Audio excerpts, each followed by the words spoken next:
முடிசூடும் தமிழ் 2025 முள்ளிவாய்க்கால் நினைவெழுச்சி நாளும் வீரவணக்க நிகழ்வும் நடைபெற்றிருந்தது. மே 18.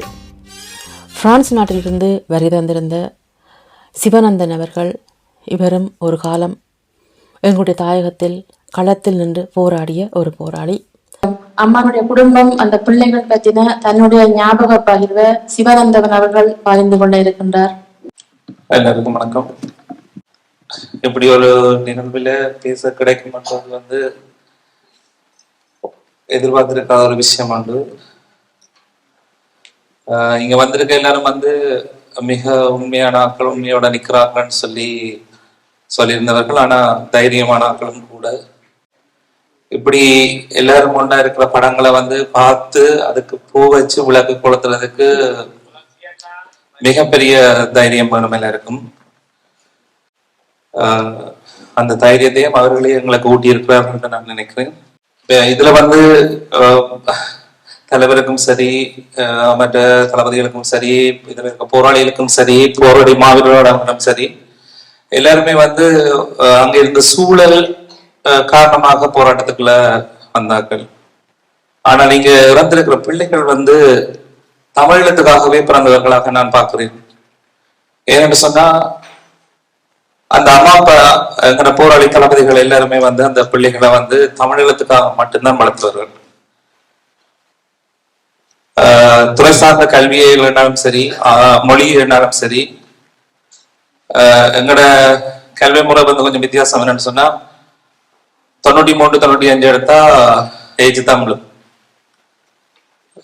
மிச்சம் 5 அங்க போனது. அப்படித்தான் எங்கட பிள்ளைகள் கற்றவர்கள்.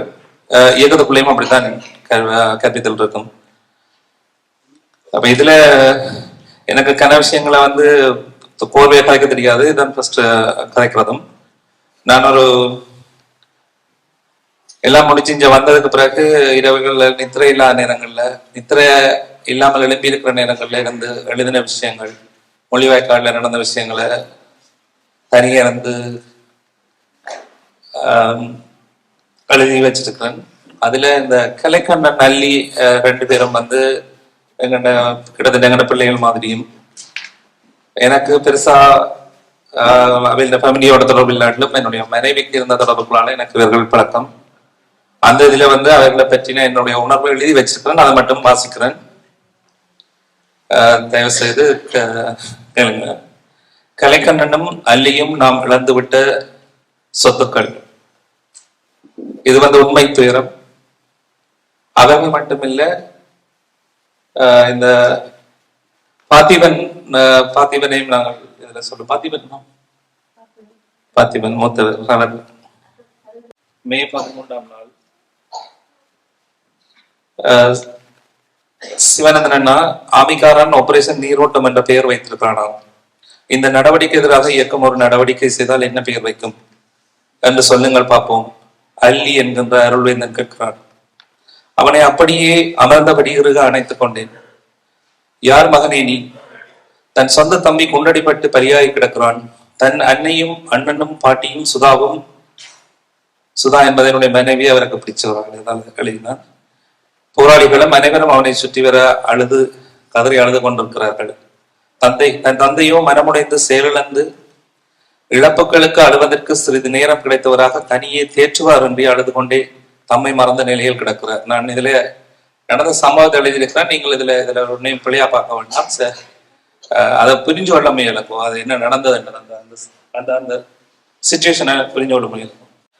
தொடர் தோல்விகளும் இழப்புகளுக்கும் இப்போது தன் மகனுக்கும் என அவர் எவற்றுக்காக எல்லாம் வாழ்ந்தாரோ அவையெல்லாம் கண்முன்னே பறிக்கப்பட்டு எரிந்து கருகி கொண்டிருப்பதை ஒரு பொறுப்பு வாய்ந்த தலைவனாக, தளபதியாக தாங்க முடியாமல் வெடித்து சிதறி அழுது இயக்கமன்றி கிடக்கிறார். வேலை சுமையின் மத்திய இழப்புகளை பற்றி சிந்திக்க நேரம் கிடைக்காத இந்த மனிதரால் இன்று கிடைத்த இந்த சிறு இடைவெளியில் தன் மகன் இழப்போடு அனைவரது இழப்பையும் மனதில் அவை எல்லாவற்றுக்குமாக அழுதிருக்கிறார் போலும். தீர்க்கமான முடிவுகளை எடுக்க அவருக்கு இன்னும் அவகாசம் தேவைப்பட்டது போலும். அவரது இறுதி வணக்கத்துக்காக இல்லை, முதல் பார்வைக்காக கலைக்கண்ணனுடைய உடல் உறவினர்கள் சூழ அமைதியாக கிடக்கிறது. ஆனால் அல்லி எதை பற்றி யோசித்துக் கொண்டிருக்கிறான்? அல்லி என்பது 2வது மகன், அருளேந்தன் 15 வயது சிறுவன், ஆயுதத்தை கட்டி கொண்டு நிற்கிறார். எத்தனையோ குழந்தைகள் செத்து விட்டார்கள். அவருக்கு என்னண்டா தம்பி செத்ததுக்கு அப்பா அழுகிறான்னு நினைச்சு கொண்டார். எத்தனையோ குழந்தைகள் செத்து விட்டார்கள், இவர் தன் மகன் செத்ததுக்கு அழுது கொண்டிருக்கிறார். ஏன்னா அப்பதான் பார்க்கிறார் அப்பா அழுகிறார். அல்லியை வியப்போடு பார்த்தேன். தன் தம்பி கொல்லப்பட்டதற்காக தன்னை அழுது கொண்டு இருப்பதை ஏற்றுக்கொள்ளாத அந்த இளைய வீரனின் கூற்று என்னை மெய்சிலிருக்க வைத்தது. சிறிது கூட அவனின் கண்களில் கண்ணீரை நான் காணவில்லை. அழுது கொண்டிருந்த தந்தைக்கு பதிலாக அவன் ஒரு தலைவன் போன்று சிந்திப்பதாய் உணர்ந்தேன். அவன் எங்களுக்கும் குழந்தைதான், எங்களுக்கும் மகன். அவரின் 3வது மகன் கலைக்கண்ணன் எல்லோரையும் போலவே தானே எல்லோருக்கும் செல்ல பிள்ளையாக இருக்க வேண்டும் என்று விரும்பியவன். வேறு யார் மீதும் நாங்கள் அன்பு காட்டுவதை குழந்தைத்தனத்தோடு எதிர்ப்பவன். தன்னை விட வயதில் மூத்த அண்ணங்களோடு மற்றவர்கள் பூப்பந்தாட்டமோ சதுரங்கமோ விளையாடி கொண்டிருந்தாலும் இடையிலே வந்து தானும் தன்னோடும் விளையாடுமாறு கேட்கிற குடும்பத்தானும். சுதா அது என்னுடைய மனைவி என்றால் அவனுக்கு உயிர். நான் அப்போது கடமை காரணமாக அல்லது கடமனைக்கு ஓய்வு நேரங்களில் சமாதான காலத்தில் நமக்கு கடமனை பகிர்ந்து அளிக்கப்பட்டிருந்தது. போய் அங்கும் கடமை செய்ய வேண்டும். கடமனைக்கு செல்லும் வேளைகள் எல்லாம் என் மனைவி சுதாவின் தங்குமிடம் கலைக்குட்டியின் வீடுதான். நான் சென்ற மறுதினமே வந்து அழைத்து சென்று விடுவார்கள். நாங்கள் செல்லமாக வளர்த்து வந்த சுதாவின் செல்லநாய் ரோபோ இறந்த போதில் இறந்த பின் வேலையும் வீடுமாய் தனித்திருந்த சுதாவுக்கு இது ஒரு நல்ல துணை, பாதுகாப்பு, பொழுதுபோக்கு. கிளிநொச்சி இடப்பெயர்வின் பின் எல்லாமே நிலைக்கோடு வந்து போயிருந்தன. நாங்கள் விசுமோடு பகுதியில் தற்காலிகமாக ஒரு வீட்டினை அமைத்து இருந்த போதிலும் சரி, பின்னர் குஹா அக்காவோடு நான் இந்த இடத்துல ஒன்றை சொல்ல விரும்புகிறேன். இந்த 2 குடும்பமும் சொல்லிவிட்டு தொடர்ந்து போகிறேன், மறந்து விடுவேன். எங்களுடைய காக்கா அண்ணன் பொட்டண்ணே இயக்கத்துக்கு சேர்ந்த காலத்துல இருந்த பசு காக்கா அண்ணன், அவர் வந்து பூசா முகமுக்கள் ஒரு கதை சொன்னார். எங்களுக்கு நடந்த சம்பவம் என்று. அவருடைய 2 பிள்ளைகள் இறந்து விட்டார்கள் செல்லில். அப்ப அவருடைய மனைவி கேட்டிருக்கிறா, நாங்கள் திருவண்ணாமலைக்கு போவோம் என்று சொல்லி கேட்டிருக்கா. அப்ப பொட்டண்ணே காக்காண்ண கேட்டிருக்கிறார். கேட்க பொட்டண்ண அப்பா தலைவர்கிட்ட கேட்டுட்டு சொல்றார். தலைவர்கிட்ட கேட்க தலைவர் சொல்லிட்டு இருக்கிறார், பிரபாகரன் போராட்டத்தை தலைமை தாங்கினபடியால பிரபாகரன் குடும்பமும் சாகத்தான் வேணும். பொட்டு முழுக்க பிரபாகரன் உண்டபடியால பொட்டும் குடும்பமும் சாகத்தான் வேணும். நான் அன்றைக்கு அங்க கேட்டதை இங்க பிரமா பாகத்துல தெரியுது. என்ன நாங்க கத்தனையில கூட இப்படி ஒரு விஷயத்தை நாங்க நினைச்சு பார்க்கறதுக்கு அப்பவே அந்த விஷயம் சொல்லப்பட்டிருக்கு. குவாக்காவை பற்றி சொல்லணும் என்னன்னு சொன்னா, குவாக்கான்றது வந்து 2 குடும்பத்துக்கும் மிக முக்கியமான ஒரு ஆள். சங்கரன் என்ற கர்னல் சங்கரன் விமானப்படத்துல சங்கரன் என்ற பாய், அவதான் வந்து அந்த சென்ட்ரல் பாயிண்ட் மாதிரி எல்லாரையும் இணைக்கிற ஒரு ஆள். எல்லா பிரச்சனைகளையும் தலைவராக கொண்டு போறதும் அந்த உரியங்களுக்கு அன்அபிஷியலா நடத்தி முடிச்சிருவாங்க. அந்த அம்மாண்ட படத்தை இதுல கட்டாயமா செய்து வச்சிருந்திருக்க வேணும். அவருக்கும் நாங்கள் நெஞ்சில் சில தோணும். ஏன்னாட்டா எல்லாரையும் நினைக்கிற காக்கல் இருக்கு, அவன் நினைக்கிறதுக்கு இப்போதைக்கு ஒருத்தன் மில்லியன் நினைக்க மறந்து விட்டுறக்கூடாது. நாங்கள் விசோடு பகுதியில் கடிதமா வீட்டினை அமைத்து இருந்த வேளையிலும் பின்னர் பாக்காவோடு சேர்ந்து என்னோட ஒய்ஃப் வந்து பாக்காவோட சேர்ந்து திரிகிறவா, அவ கூட்டிக்கொண்டு திரிகிறவா. அதுக்காண்டி சொல்றேன். என் மனைவி தேவிபுரம் இரணைப்பாலை செந்துரன் சிலையடி பின்னர் அம்பலவன் பொக்கனை ஒரு கல்வெட்டுலாம் எல்லாரும் இருந்தவங்க ஒரு 10 குடும்பம் வரைக்கும் பாலா அண்ணன் எல்லாரும் பாலகுமார் அண்ணன் வரை வாழ்ந்த போதிலும் சரி, வத்சலாக்கா தன் குடும்பத்தோடு வந்து குவாக்காவையும் சுதாவையும் இந்திராண்டி அனைவருடைய பிள்ளைகள் தீபன் மகளினி ஆகியோருடன் குருவி அக்காண்ட பிள்ளைகள் அப்படி என்று சொல்லி அங்க 2 அவ்வளவு பேரையும் வந்து பார்ப்பதை தவறவிடவில்லை. தாக்குதல்கள் குறைவனை ஏன் இதெல்லாம் எழுதினார் என்று சொன்னா, அந்த சம்பவங்கள் பதியப்படணும் என்றதுக்காக கொஞ்சம் நீண்டு கொண்டு குறை கேட்கணும். உடனே வந்து விடுவார்கள். நானும் அப்போது காயமடைந்திருந்ததால் அங்கே இருந்தேன். அள்ளி நேரே என்னிடம் வருவாள். அவனுக்கு ஏனோ என்னை பிடித்திருந்தது. அப்போது மூத்த மகன் பாத்திமன் அப்போது போராளி, அல்லி தன்னுடன் எப்போதும் N97 துப்பாக்கியுடனே இருப்பான். அவர் துப்பாக்கியை கட்டிக்கொண்டாம் வருவார். ஏனென்றால் தன் குடும்பத்தின் மூத்தவர்களான தந்தையையும் தமையனையும் களத்துக்கு அனுப்பிவிட்டு எஞ்சிய தாயையும் தம்பியையும் காப்பாற்ற 15 வயதான அல்லி துப்பாக்கியுடன் திரிகிறார். கடைசி நேர வடிவமைப்பு துப்பாக்கி தன் கையில் இருந்த போதிலும் அவனுக்கு ஏனோ என்னிடம் இருந்த பழைய 81 பற்றி அறிய ஆர்வம் ஏற்பட்டது.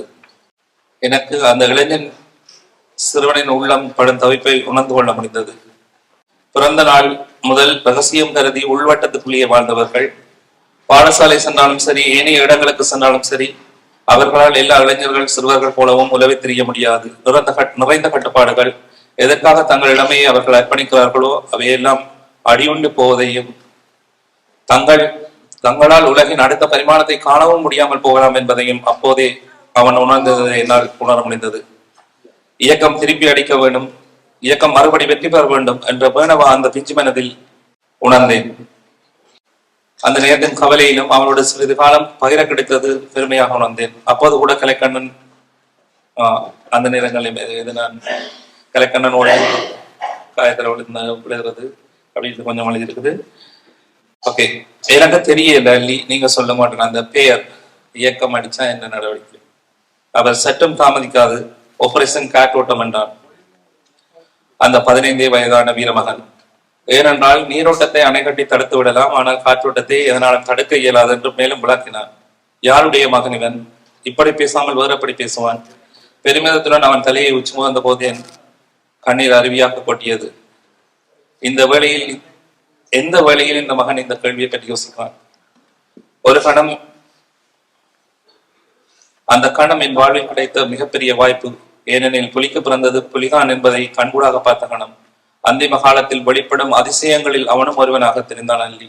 நேரம் நடுநிசையை நெருங்கி கொண்டிருந்தது. அங்கே நிறைய இருக்குது, நேரம் பிரச்சனையா இருக்கக்கூடிய நான் சொல்லிட்டு போறேன். அப்ப பொட்டனை சரியா உடைஞ்சு போய் கொஞ்சம் கவலையா இருந்து தனிமையை அவர் விரும்பி இருந்தவர்.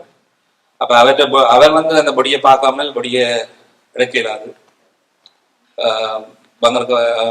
வீட்டுக்குள்ள ரூமுக்குள்ள மரக்குத்தியெல்லாம் அடுக்கி போட்டு வச்சிருக்கணும். எல்லாரும் போய் எழுப்பினேன். கண்ணன் மாஸ்டர் அப்ப பாதுகாப்புக்கு வீட்டுக்கு பொறுப்பா இருந்தவர். கண்ணன் மாஸ்டர் போய் எழுப்புறாரு. அங்கே முள்ளியாக்கள் எல்லாரும் போய் எழுப்பினோம். மாமி போய் எழுப்புறா. ஒருத்தருக்கும் எல்லாருக்கும் மாறன் போட்டு பெறாமலே நிற்கிறார். நேரம் போய் கொண்டிருக்குது. அவன் 81 மோட்டர் பலாஸ் பண்ணிக்கொண்டே வரான். கிட்ட வருது. அந்த வீட்டுல அவ்வளவு பேர் தான் இருக்கிறோம். அப்ப நேரம் நிலவ சிக்கலா போய் கொண்டிருக்குது. அந்த நேரம் பொட்டண்ண தான் எல்லாத்துக்கும் பொறுப்பு.